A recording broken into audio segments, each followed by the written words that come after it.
Pedi à inteligência artificial para montar um top 11 dos melhores atacantes brasileiros dos anos 80. Mas fica comigo que vou te explicar quais foram os critérios. E já te adianto, tem polêmica. Porque a última vaga ficou com um especialista em decisão, daqueles que somem o jogo inteiro e aparecem no minuto que vale taça. E o primeiro lugar foi para um camisa 9 que, ainda dentro da década, conseguiu juntar três coisas raras ao mesmo tempo: produção no Brasil, brilho em Copa do Mundo e validação na Europa. Hoje a gente vai do 11º ao primeiro, com 4 menções honrosas no final. E aqui vai um detalhe importante para você entender o critério. A inteligência artificial preferiu trabalhar com faixas estimadas de gols, em vez de números fechados, pois pela sua pesquisa isso tem algumas variações de informação. E o recorte aqui é estrito, 1980 a 1989. O que entrou na conta foi pico técnico, produção, peso em jogo grande, seleção e relevância histórica. Outro ponto é, atacante. Para essa lista, não é só centroavante. Entra ponta, segundo atacante, extremo, qualquer um que viveu na linha de frente. Porque, nos anos 80, muita decisão veio de gente de beirada, não só do 9. Com isso claro, bora começar de baixo, porque o 11º lugar já rende discussão. No 11º, a inteligência artificial fecha com Nunes, o artilheiro das decisões. E ela escolhe esse nome por um motivo que muita gente entende na hora: contexto. Não é o cara que você escolhe apenas por planilha. É o cara que você escolhe por memória de jogo grande. A inteligência artificial estima entre 145 e 170 gols na década e lembra uma artilharia de brasileiro no início dos anos 80. Mas a justificativa central é outra: protagonismo em finais e em títulos pesados. É como se a inteligência artificial dissesse assim: quando a pressão vira concreto, ele vira solução. Só que ela mesma admite que essa é a vaga mais debatível do ranking. O auge é mais concentrado, e a presença na seleção não acompanha os nomes mais acima. Por isso ele aparece no limite, com cara de merece, mas também com cara de pode entrar outro. Subindo para o 10º, a inteligência artificial muda o perfil do atacante e coloca Walter Casagrande. Aqui entra um jogador que quebrava o estereótipo do grandalhão limitado. Era grande e forte, mas com técnica, com leitura e com um jeito de participar do jogo que nem todo 9 tinha na época.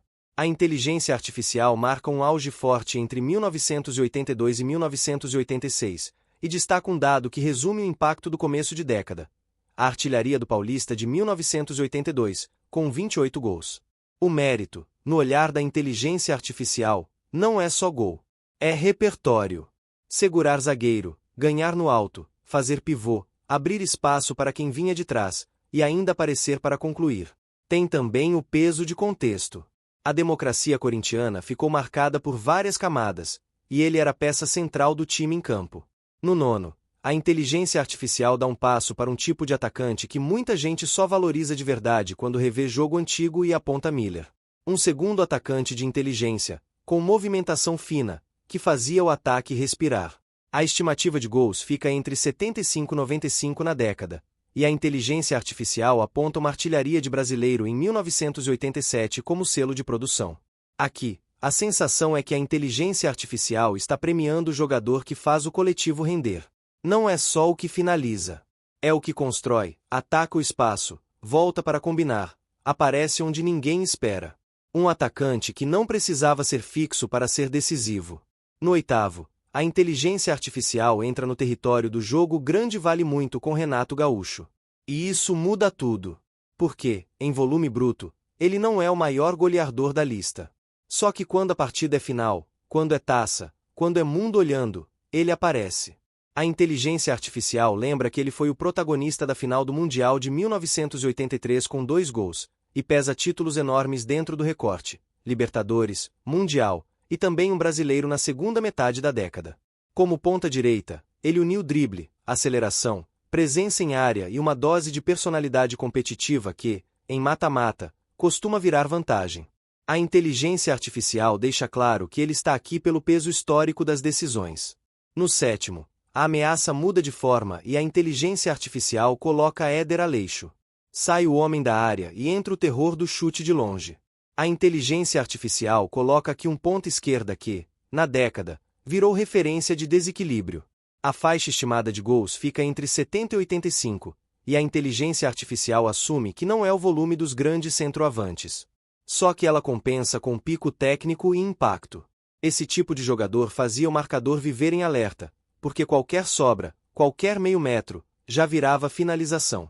E tem um detalhe que pesa muito para a memória do futebol brasileiro: a ligação direta com a seleção de 1982, uma das equipes mais lembradas de todos os tempos. A inteligência artificial usa isso como parte da relevância histórica dentro do recorte. Chegando ao sexto, a lista começa a ter cara de fim de década e a inteligência artificial escolhe Bebeto. A inteligência artificial puxa para os anos 88 e 89, quando alguns atacantes explodem de vez. Aqui entra um atacante móvel, de inteligência absurda para atacar sem bola, que cresceu muito na segunda metade dos anos 80. A faixa estimada fica entre 80 e 100 gols no período, e a inteligência artificial dá valor ao jeito dele se colocar no jogo: movimentação, leitura de espaço, associação e capacidade de aparecer no lugar certo sem precisar ser o centro do sistema o tempo todo. Ela também conecta esse crescimento ao peso na seleção no fim da década, especialmente em 1989. E, sem dizer ainda, esse é o cara que encaixa como peça fundamental na dupla que vai aparecer mais acima. No quinto, a inteligência artificial volta para o centroavante clássico e coloca Serginho Chulapa.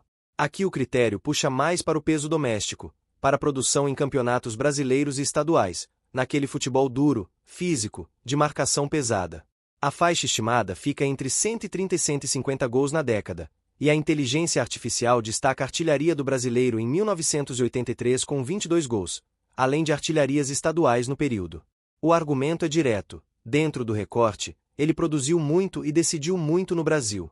E, para a inteligência artificial, isso tem um valor específico, porque fazer gol em série naquela época não era simples.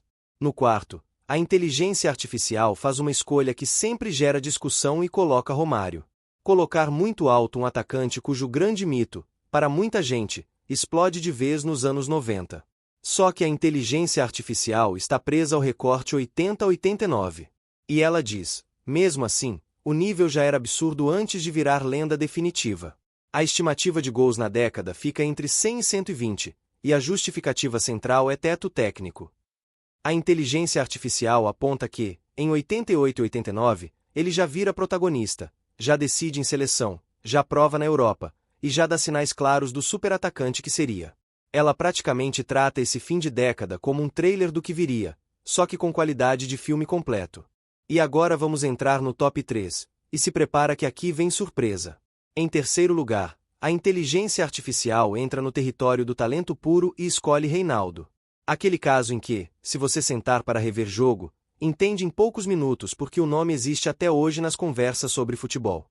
A faixa estimada fica entre 95 e 120 gols na década, e a inteligência artificial valoriza especialmente o começo dos anos 80, com grande influência em clube e presença marcante na seleção em parte do período. Só que aqui a inteligência artificial também explica por que ele não briga pelo primeiro: continuidade.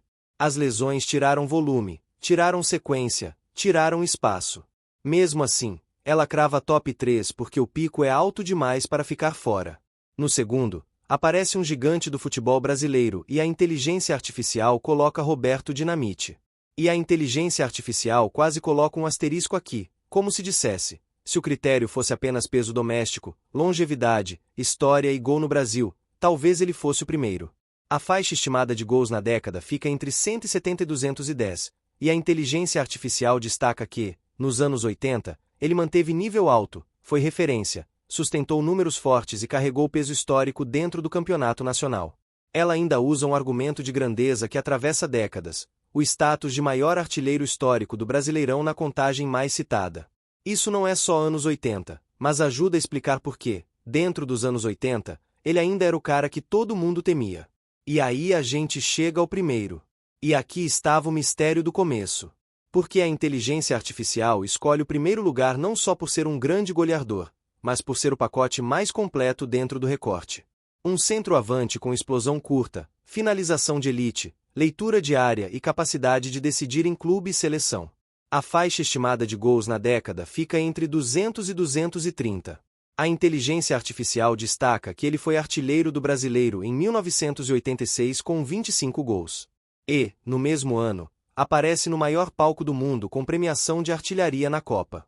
Ela também pesa um detalhe que muda patamar. Ainda dentro dos anos 80, ele confirma nível europeu e vence título continental na temporada 1988-89. E fecha a década com Copa América em 1989. O argumento final da inteligência artificial é simples. Poucos atacantes brasileiros dos anos 80 conseguiram juntar, dentro do mesmo recorte, auge no Brasil, reconhecimento em Copa e validação na elite europeia. Já sabe de quem estamos falando? E o primeiro colocado é Careca. Agora, antes de fechar, a inteligência artificial ainda coloca 4 nomes batendo na trave. E essa parte é importante porque ela revela o quanto o critério foi rígido com a década inteira, não só com um pico curto. E aqui vale um aviso: dependendo do critério que você escolher, dá para puxar pelo menos um desses 4 para dentro do top 11 sem parecer absurdo. Se você pesa mais regularidade semanal, ou só o auge em 2 ou 3 temporadas, a lista muda na hora. A inteligência artificial não está dizendo que eles foram fracos, só que perderam por detalhe no recorte completo. O primeiro é Jorge Mendonça.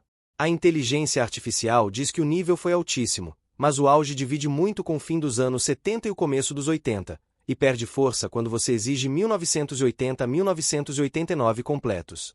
É aquele tipo de atacante que, quando encaixa, parece imparável, mas a inteligência artificial entendeu que a linha do tempo não ficou tão alta do começo ao fim da década. Depois vem Tarcísio. Aqui a inteligência artificial reconhece a regularidade enorme, só que entende que faltou um pico individual maior e peso de seleção para tirar alguém do top 11.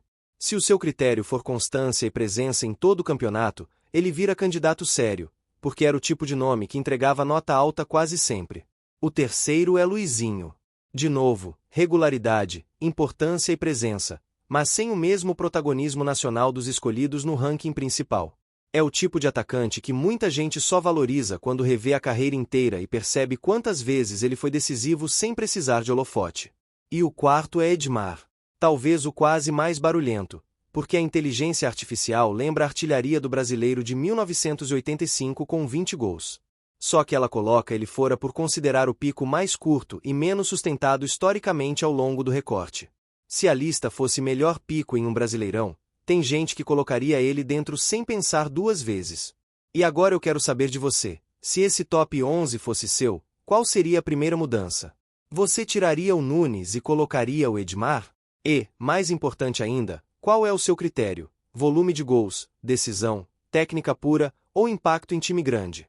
Escreve nos comentários a sua lista e o motivo. Deixa o like, e senta o dedo no hype, e se inscreve no canal. Compartilha com um amigo que sempre discute futebol. Até a próxima!